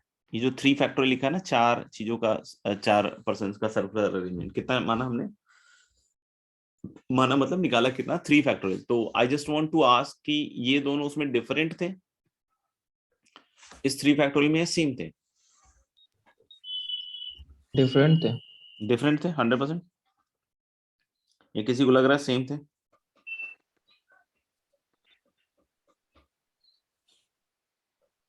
ठीक है, तो मेरे ख्याल से भी डिफरेंट थे, ठीक है ना।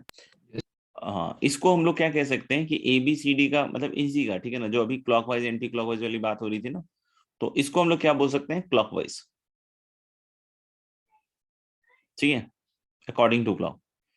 आप देखो CDAB, लेकिन जब इधर पढ़ोगे तो अब ये एंटी क्लॉकवाइज में पढ़ाई होगा, CDAB।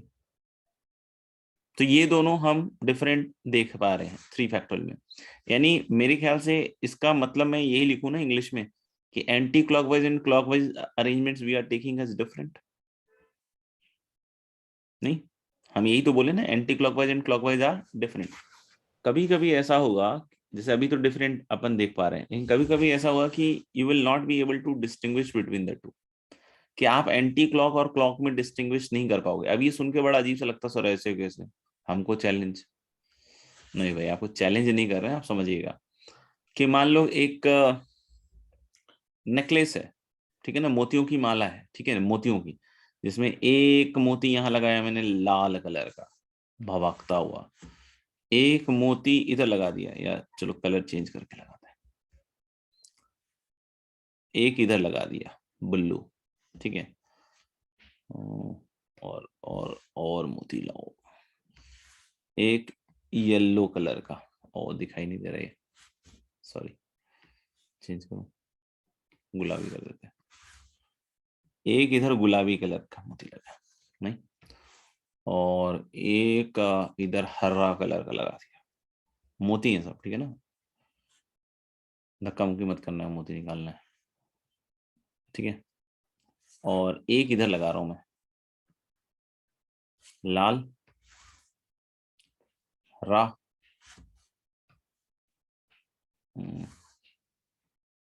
पिंक और ब्लू, ठीक है। देख लो आप लोग ध्यान से, अरेंज कर रहे हैं, ठीक है ना, 4 मोतियों की माला को, सॉरी मोतियों को अरेंज कर रहे हैं इन अ नेकलेस, ठीक है ना। ये क्या आपको दिख रहा है कि ये ऐसे सोचूं तो क्लॉकवाइज दिख रहा हो और ये ऐसे एंटी क्लॉकवाइज दिख रहा हो, हाँ या ना? हाँ सर। देखो, हाँ sir. But are the 2 different arrangement? No sir. नहीं, ये दोनों डिफरेंट अरेंजमेंट नहीं है, उसका सिंपल सा लॉजिक है, ये मोतियों की माला है तो भाई हम ऐसे हाथ में पकड़ सकते हैं ना इसको, ऐसे देखो, इससे रेड वाले से पकड़ लो ऐसे। अब तुम एक तरफ से देखोगे तो आपको एंटी क्लॉकवाइज दिख रहा होगा, और वही दूसरी तरफ से फ्लिप फ्लॉप करो, सोचो ना, एक ऐसा गोला पकड़ हाँ लिया सर। है अपन रेड से, और एक बार ऐसे इसको घुमा के देखा, एक बार ऐसे देखा, ठीक है ना, तो यही दोनों अरेंजमेंट तो दिख रहे हैं, तो लेकिन एक भी मोती हमने चेंज थोड़ी किया है कहीं भी। तो यानी इस केस में we do not have any option, हम इसको डिफरेंट नहीं मान सकते, क्यों? क्योंकि हमने कोई अरेंजमेंट चेंज तो किया ही नहीं। तो फिर इस केस में इसको क्या मानना पड़ेगा, 2 या 1? एक। एक। तो ये बड़ा शातिर सा पॉइंट है, ठीक है ना, कि जहां एंटी क्लॉकवाइज जहां क्लॉकवाइज एंटी क्लॉकवाइज को डिफरेंस कर सकते हैं, ठीक है ना, तो उसका तो आंसर वही होगा n-1 फैक्टोरियल। लेकिन अगर हम बात कर रहे हैं कि anti clockwise and clockwise arrangements we are not able to distinguish, या they by are two. Not two different arrangements, तो this has to be divided by 2। हाँ या ना? हाँ सर। तो अब इसके आगे एक लाइन लिखना कि इन द अबव केसेस, जहां तक इंग्लिश लिख ली थी ना आपने, उसके आगे in the above cases, in the above cases anti-clockwise and clockwise arrangements, in the above cases the anti-clockwise and clockwise arrangements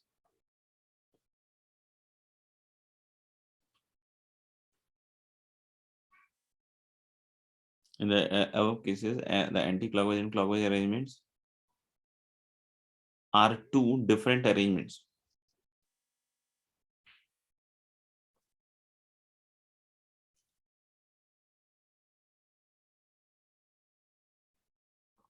In the above cases, in the above cases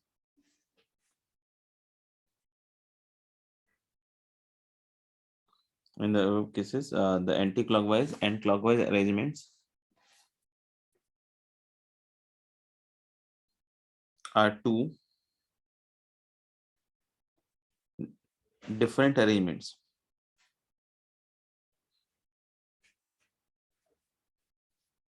But in those cases,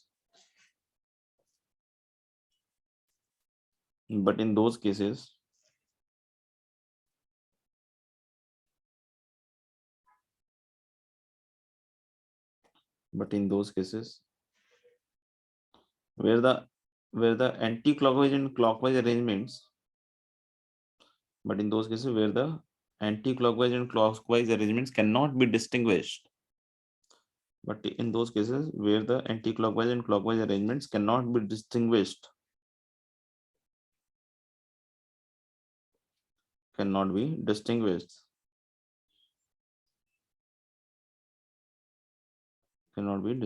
then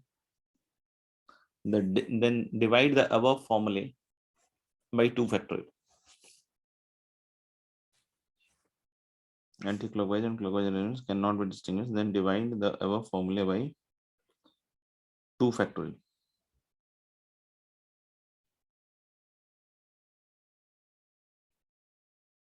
By 2 factorial. लिखा गया? अब कोई पूछ सकता है कि sir कौन कौन से केस हैं, तो ऐसे तो लिस्ट तो नहीं कर सकते हैं, लेकिन जो मोस्ट कॉमनली आते हैं, एक तो हम लोग बोलते हैं क्या क्या, गार्लैंड्स मेड फ्रॉम फ्लावर्स, मतलब फूल पत्तियों की जो माला होती है, ठीक है। बाकी आपको अपना दिमाग कॉमन सेंस घुटना लगाना पड़ेगा, ठीक है। एंड नेकलेस, फिर से वही माला ही एक तरीके, मेड फ्रॉम बीड्स, यानी कि मोतियों की माला। तो इन सब केसेस में तो बिल्कुल पक्के से ध्यान रखिएगा, ठीक है ना। और बाकी कुछ ऐसा आता है तो it is up to your wisdom. मतलब ये नहीं सुना कि जो तुम सोचोगे वही सही होगा, मतलब सही सोचना पड़ेगा।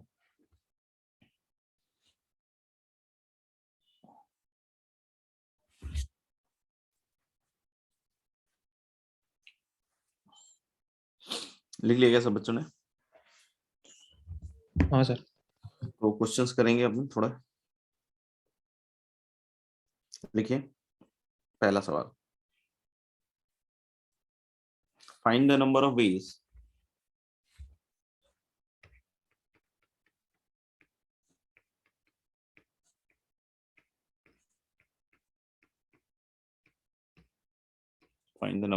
in which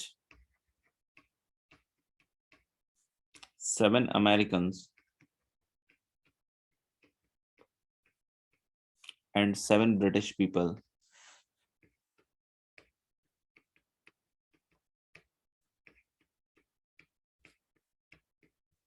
can be seated on a round table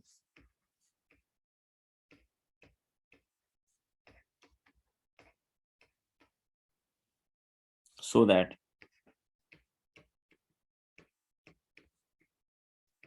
no two Americans are consecutive.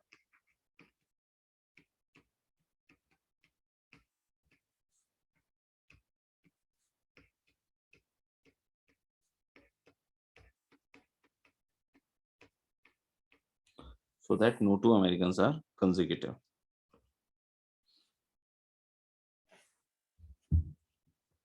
चलिए बताइए।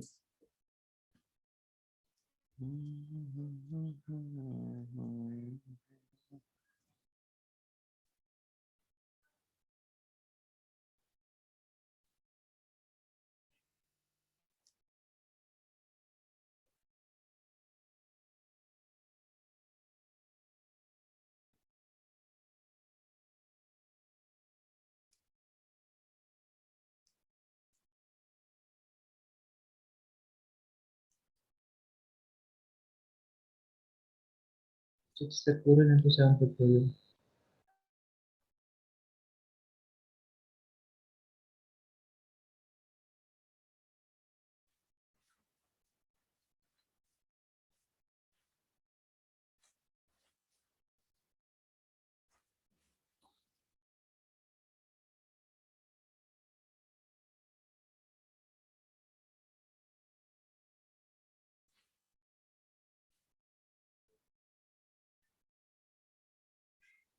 करेक्ट डिस्कस अगर सबका हो गया तो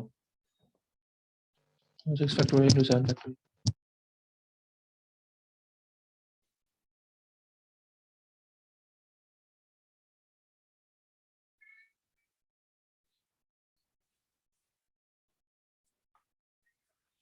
ठीक है। आई होप कि इसमें सबसे पहले तो क्लैरिटी लाओ कि ये वैसा ही सवाल हो गया कि आपके पास no two American are consecutive, तो गैप टाइप की चीज आनी चाहिए, ठीक है ना। यानी कि पहले तो मुझे ब्रिटिश लोगों को अरेंज करना पड़ेगा दोस्तों। तो जैसे ब्रिटिश लोगों को अरेंज करना पड़ेगा तो मतलब 7 हैं, तो जैसे B1 B2 B3 B4 B5 B6 और B7 ऐसे करके मैंने 7 लोगों को अरेंज कर दिया। बट ये सर्कल में अरेंज हो रहे हैं तो 6 फैक्टोरियल वे ही होगा। आपको बोले सर 7 अमेरिकन को गैप में बिठाएंगे तो फिर से 6 फैक्टोरियल होगा, तो आंसर इज नो। आपको समझना पड़ेगा क्योंकि अगर मान लो आपने अमेरिकन को इन प्लेसेस पे बिठाना है तो नाउ दिस इज मोर और लेस लीनियर थिंग, हाँ या ना। क्योंकि हमने A1 को यहाँ बिठाया या यहाँ बिठाया या यहाँ बिठाया तो ये सब आइडेंटिफाई हो सकते हैं ना कि B1 B7 के बीच में बैठा है। यानी आप एक तरीके से सोचो कि ये फिक्स हो गए, मतलब ये नंबर्ड हो गए।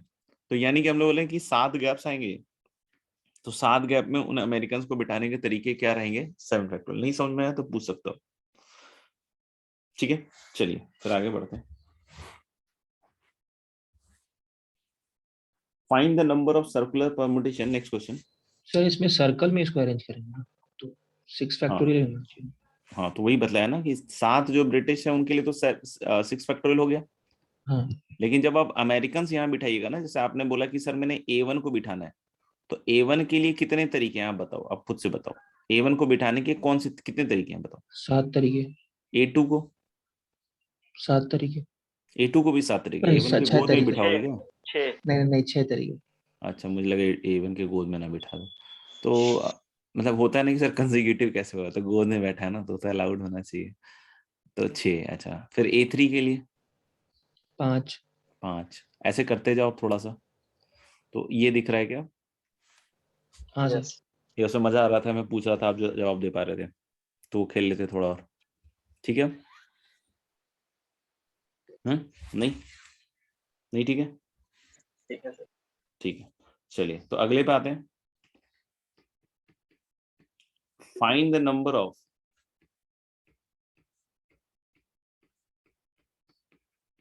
Circular permutation of n persons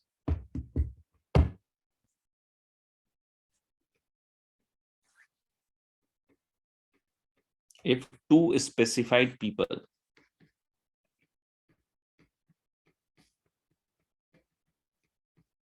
are never together. If two specified people are never together. हाँ जी बताइए।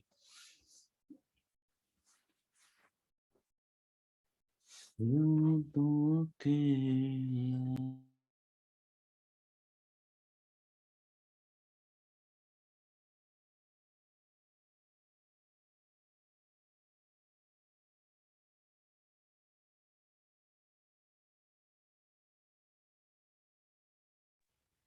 One 150.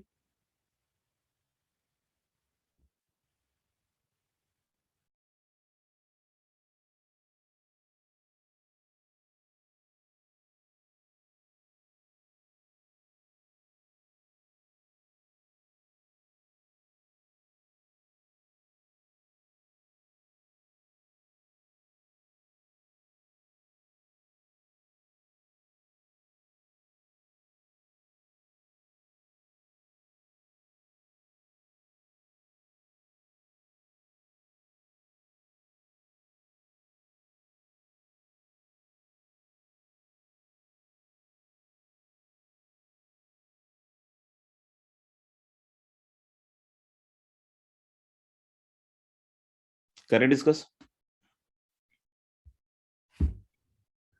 n minus 2 factorial into 2 factorial. करें सबका हो गया तो सर एक मिनट, हाँ श्योर।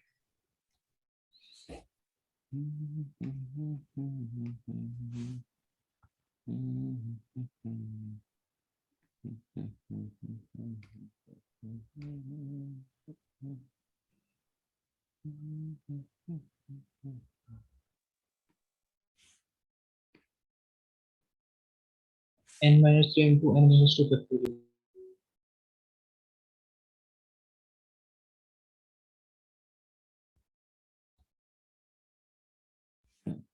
तो देखो बच्चों क्या है कि n लोगों को बिठाना है और 2 लोग साथ में नहीं बैठने चाहिए, स्पेसिफाइड लोग हैं, ठीक है। समन चैट बॉक्स हाँ, तो हम लोग बोले कि 2 लोग साथ में नहीं बैठना चाहिए, तो मैं ऐसा कर लेता हूँ ना कि सबसे पहले तो सबको जमा देता हूँ। तो जमा देता हूँ मतलब ये वाला नहीं, अरेंज कर लो। तो सबको जमा देंगे तो क्या लग रहा है n माइनस 1 फैक्टोरियल n के, और माइनस वो वाले घटा देंगे जिसमें ये दोनों साथ में, मान लो उनके नाम है a और b। हाँ सर। तो अगर मैं माइनस ये कर दूं जिसमें ए बी साथ में है इस सर्कुलर में, ठीक है, तो अब देखो ए बी के बाद तो कितने बच जाएंगे, n माइनस 2 बच जाएंगे ना। तो यानी कितनी चीजों का अरेंजमेंट करना हुआ मुझे, n माइनस 1 चीजों का अरेंजमेंट करना हुआ, हाँ या ना। तो n माइनस 1 चीजों का सर्कुलर अरेंजमेंट क्या होगा, n माइनस 2 फैक्टोरियल, और इंटू ए बी का बी ए कर दो 2 फैक्टोरियल। देख लो, नहीं समझ में आया तो जल्दी बताओ फटाफट। एक तो तरीका ये हो गया। अब इसको सिंप्लीफाई कर लोगे, जो आंसर आएगा that will be your answer, ठीक है। ये सही किया ना मैंने, n लोगों को पहले सर्कुलर में अरेंज कर दिया, n minus 1 factorial, total ways हो गए। अब माइनस कौन से कर लेते हैं जिसमें ए बी साथ में है, तो 2 का एक बंडल बना लो, बचे हुए n minus 2 separate separate, total n minus 1 चीजों का अरेंजमेंट n माइनस 2 फैक्टोरियल तरीके से, ए बी का अरेंजमेंट 2 फैक्टोरियल तरीके से, हो गया काम खत्म। या फिर दूसरा कर सकते हैं कि ए बी को अलग कर दो। ए बी को अलग कर दोगे तो n माइनस 2 चीजों का सर्कुलर अरेंजमेंट होगा बेटा n माइनस 3 फैक्टोरियल, हाँ या ना। Yes sir. लेकिन n माइनस 2 चीजों को अगर सर्कल पे अरेंज करोगे तो कितने गैप्स बनेंगे, n minus 2. n minus 2। तो उसमें से किसी भी 2 गैप में ए बी लाई कर सकता है, तो that is going to be n minus 2 C2 पहले तो, और उन दोनों गैप में उन दोनों महाशयों को अरेंज कर दीजिए 2 factor. Yes sir.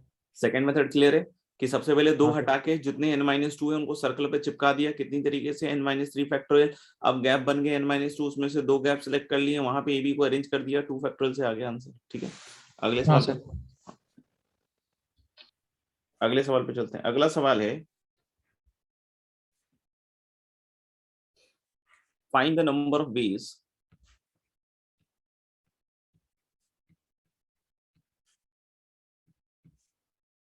find the number of ways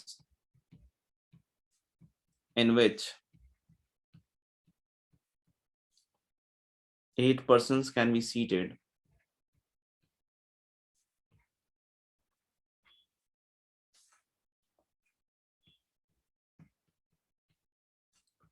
on a round table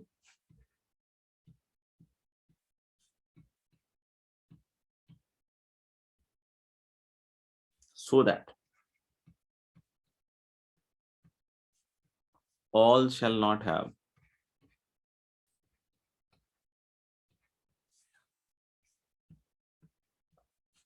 the same neighbors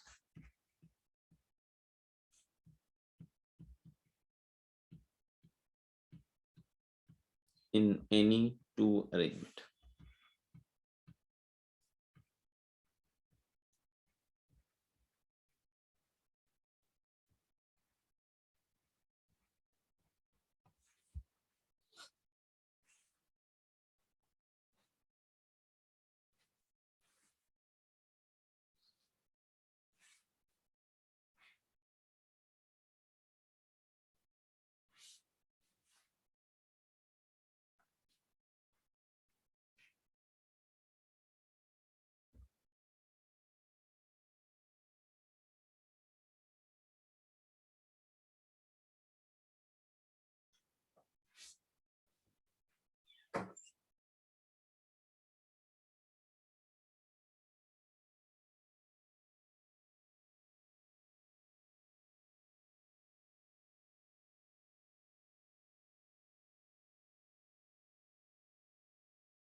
sir 7 factorial upon 2, क्या 7 factorial upon 2।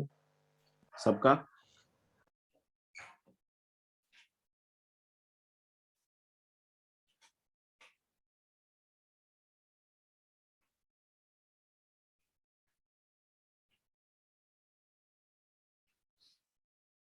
A 7 factorial upon 2 is correct answer.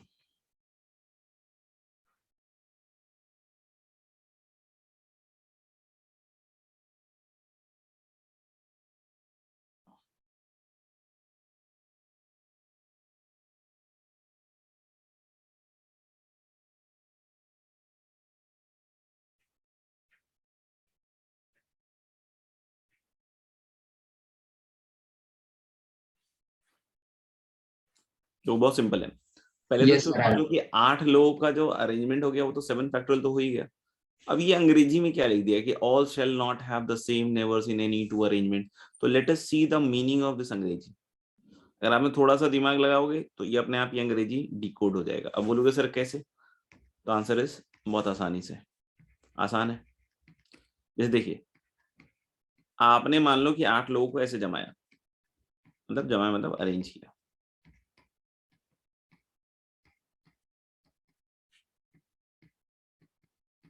ठीक है, और एक बार मैंने मान लो कि इसको ऐसे अरेंज किया।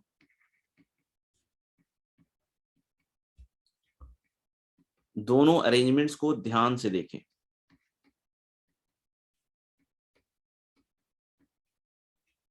कोई गलती हो गई तो देख लीजिएगा। अगर मैं तुमको लेफ्ट वाले अरेंजमेंट पूछता हूं कि भाई A5 के नेबर्स कौन कौन है, और राइट वाले में पूछता हूं, क्या आंसर होगा? दोनों में सेम ही होगा। दोनों में सेम होगा। इनफैक्ट किसी के बारे में पूछो, दोनों में किसी बंदे के बारे में पूछो, तुम अपने नेबर्स बताओ, ठीक है ना, तो दोनों में क्या सेम नेबर्स आएंगे क्या? Yes sir. तो ये इसी चीज को मना कर रहा है कि ऑल, मतलब अगर कोई बोले नहीं इसके हिसाब से तो सर मान लीजिए कि A1 A8 को इंटरचेंज कर दे तो भी अपन को नहीं काउंट करना चाहिए। नहीं, अगर मान लो कि कोई बोलता है कि नहीं सर हम यहाँ पे A8 रख दें और यहाँ A1 रख दें, सुनना कहानी,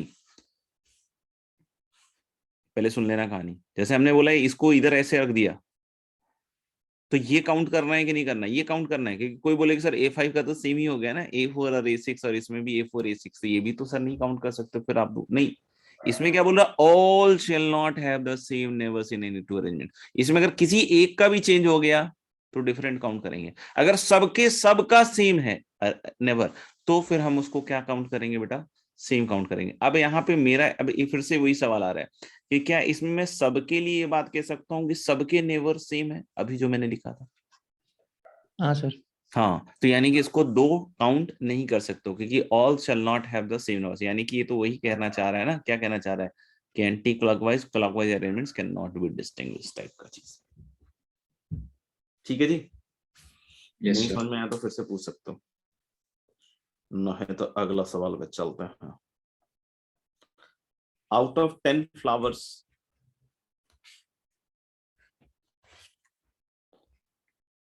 आउट ऑफ 10 फ्लावर्स,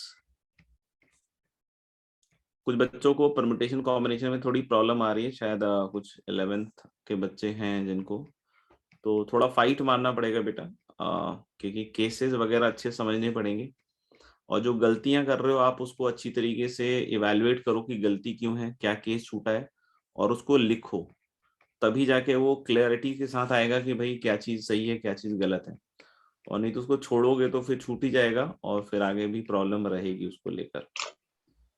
ठीक है। मतलब ये इतना भी कठिन नहीं है, ठीक है, कुछ सेक्शंस इसके हो सकते हैं थोड़े कठिन हो, लेकिन ऐसा मत समझना कि पूरा का पूरा ही कठिन है, पूरा का पूरा कठिन नहीं है, मतलब 80% आप चाहो तो बहुत आसानी से निकाल सकते हो, और फिर बाकी जो 20% चीजें हैं उसकी, जो भी आगे आएंगी भी, तो उसमें प्रैक्टिस करनी पड़ेगी बार बार उस तरह के सवालों के, तो हो जाएगा।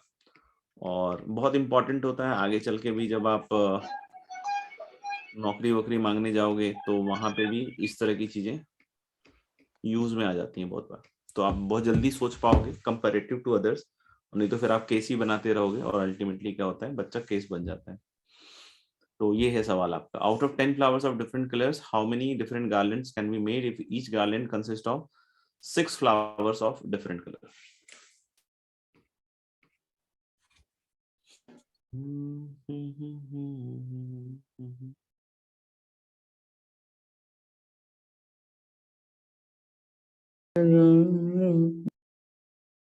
ठीक है, 10 से 6 into 5 factorial upon 2. तो 10 में से 6 फ्लावर ही सिलेक्ट करने, और 6 को Yes, सर्कल sir. में अरेंज करने के तरीके 5 फैक्टोरियल, और anti clockwise clockwise can not be distinguish, that's why divided by 2 factorial. Next question बोलो, how many hexagons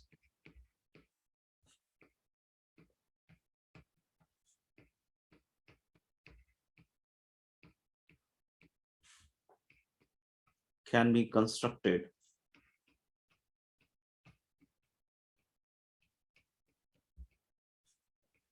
by joining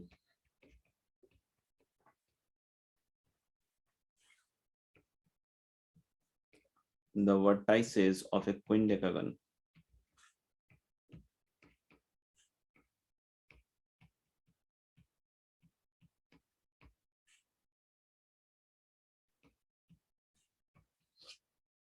If none of the sides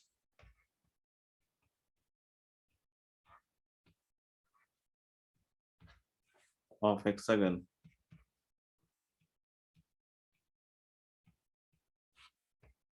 is also the side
क्विन decagon.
चलिए फिर इसको try कर लीजिएगा, फिर अगली क्लास में हम लोग नहीं तो इसको डिस्कस करते हैं।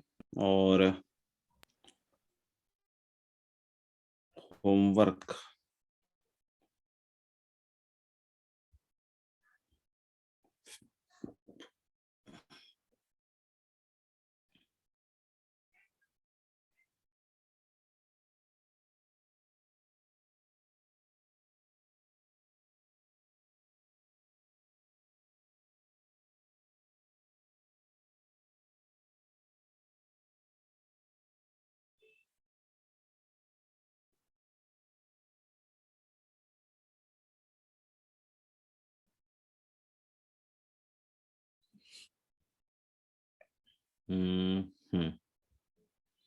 तो होमवर्क में मेरे ख्याल से एक्सरसाइज 2 तो ठीक है। एक्सरसाइज 1 में कहाँ तक किया था हमने? 29 तक ना?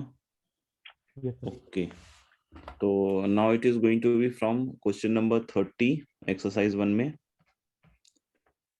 टू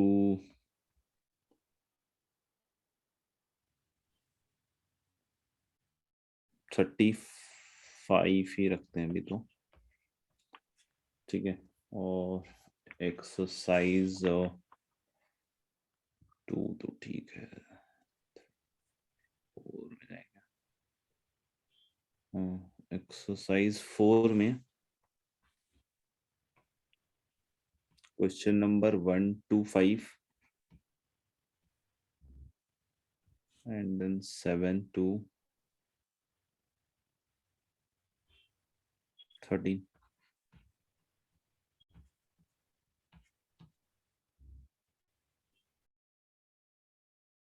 और एक्सरसाइज 3 में भी वैसे तो काफी सारे हैं,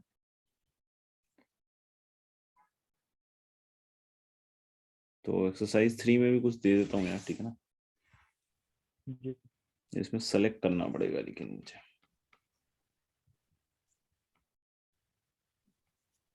वन 3